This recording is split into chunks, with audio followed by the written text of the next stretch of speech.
of you are new around here, hello and welcome. This might even be your first time clicking on one of my videos. I recently posted a few videos that give a very personal and very detailed look at my finances. And don't worry, I'm gonna keep doing that. But it did open me up to some broader criticism. But I wanted to create a video that is both a reminder that I am being transparent and sharing my journey for people that relate to it, to have something to relate to. And if I can help one person, then that's fantastic. But I'm not doing it because I think I know everything or that I'm doing everything exactly perfectly. But I do know some things, and I do think about everything very thoroughly before I act on it. So I took some of the themes that I saw, commented on some of my videos. Mostly I'm just gonna share my perspective and hope that you can understand my thoughts so that if you do relate to me, maybe I give you just a new way of thinking. And I'm gonna bake a loaf of sourdough while I do that because it's my channel and I can do what I want. If this is your first time clicking on one of my videos, hi, I'm Sandra, I'm 25. I graduated with my doctorate in occupational therapy in May and have been working as an occupational therapist ever since. That doctorate cost me a lot of money, which I borrowed from the government and I'm now paying back and sharing my plans to do so. You can take a look at any of my financial videos or vlogs after this one, but right now let's make sourdough and respond to my critics. This is my starter. I named him Bread Pit. Let's start off spicy, shall we? The most common comment that I get, The most common comment that I get anytime I post anything about having student loans is you should have gone to trade school. And my only response to that really is that I didn't want to go to trade school, but I'm happy to dive a little bit deeper. For me personally, I knew I wanted to go into rehab from the age that I was about 15, 16. And I put myself on the path. I chose my undergrad as a great school that would set me up for physical therapy school. Ultimately, I obviously changed route and went to OT school instead, but I knew how I wanted to contribute to society from a very young age. Do I think college is for everyone? No. Do I think college is a great place if you have the means and want to expand your thinking and learn how to think independently? Yes. Do I think it's the only path to be able to do that? No. Do I think it's the only path to a career? No. Do I think it should be the only path that we force 18-year-olds to take? No, especially not at the cost that we charge here in the United States. But I don't think that everybody should go to college. I also don't think that everybody should go to trade school. I think that the only thing that should decide what you want to do with your life and how you contribute to society is what you want. Ultimately, that's not a possibility for everyone, but I was one of the fortunate people that was able to choose a path for me based on my interests, and that is not a privilege that is lost on me. But we need electricians and estheticians the same way that we need sanitation workers and policemen and doctors and occupational therapists. So telling everybody that they should not pay for an education just because it's expensive is not the solution to the problem. This is what I wanted to do. I knew the cost of it from a very young age as well, and now I'm here dealing with our system. Long story short, I didn't want to go to trade school. I wanted to go to occupational therapy school, so I did that. And it's not my fault it costs so much. I literally had someone comment on one of my videos that I should have had a rich uncle to pay for it.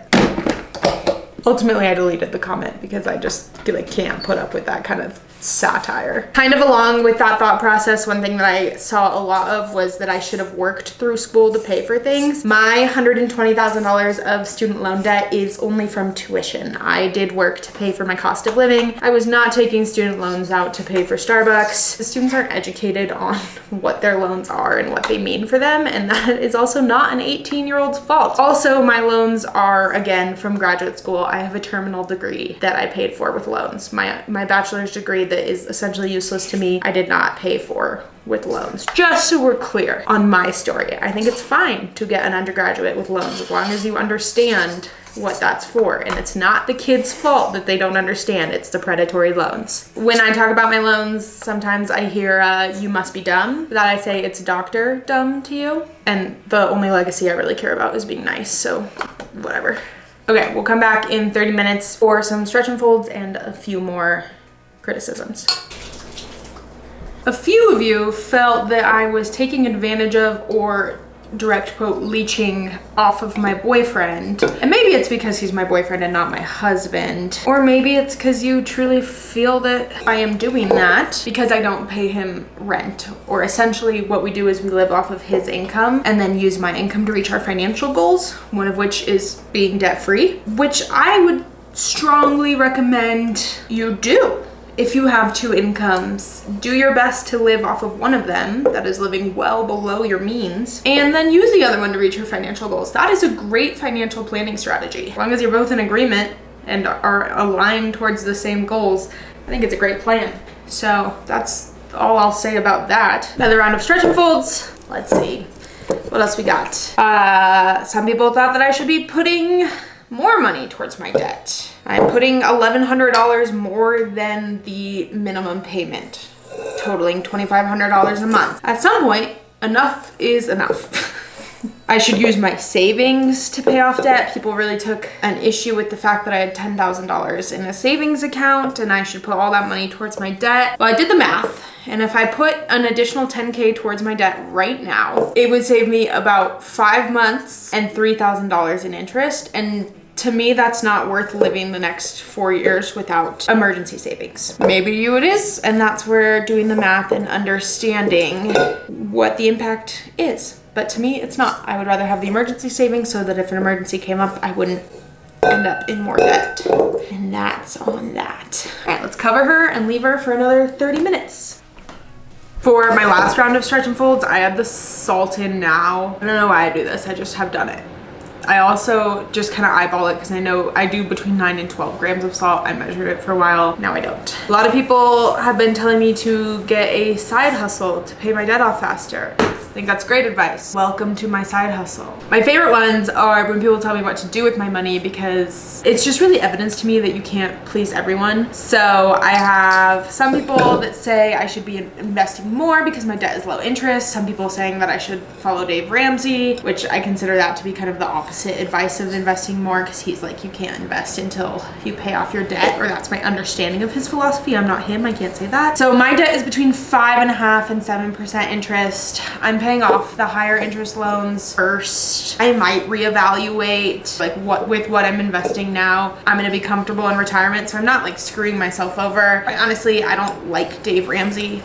I'm glad he's helped other people. He's just not for me. I think I've mentioned this before. I don't know if this is a symptom of working in healthcare and seeing how quickly your life can change, or if it's just my attitude, but like I could die next week. So I would rather spend my money giving gifts to people I love, traveling, spending time with friends, like going out and getting drinks to spend time with friends. The additional $1,100 a month will buy me financial freedom in relatively little time, and then I also have balance while I'm at it, and that's just my mindset. Very nice to know that I'll retire comfortably, assuming the world doesn't end, which maybe it will, who knows. That's just so you know my money philosophy and what I'm doing.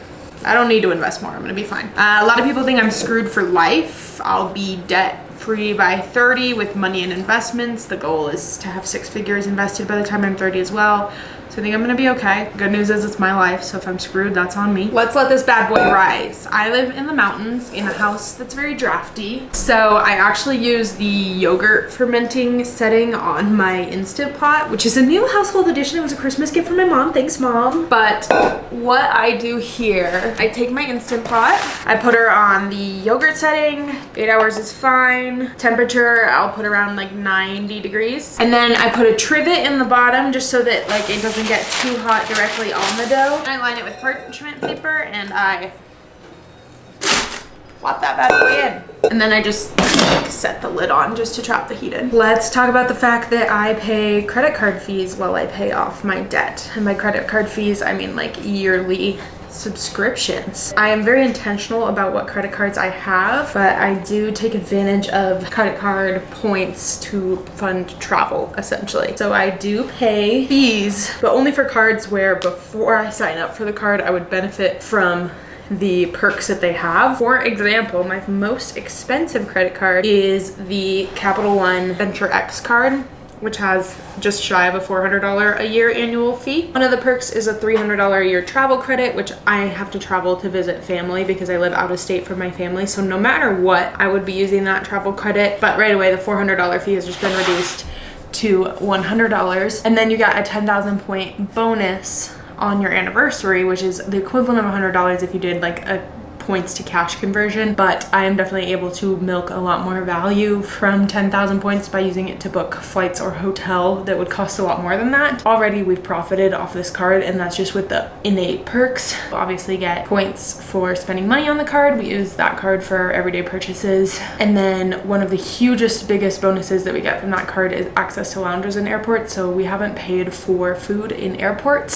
since we got that card, which is a huge savings because every time you go to the airport you get a coffee or food. Like, you don't have to, but you have to, you know. We were at the airport once a month for the past year, so definitely worth it. It is a hobby and pastime of mine, and I will not be giving it up. Thank you very much. This bad boy is gonna rest for 30 minutes and then I'm gonna bake her and she'll be ready to go. We are skipping the cold proof because I simply don't want to. I've never skipped it before, but I'm gonna. Hopefully that gives you a little more insight and understanding to my situation. You are a pleasure to have in class, and I look forward to seeing you next week. But don't forget to subscribe and of course like the video.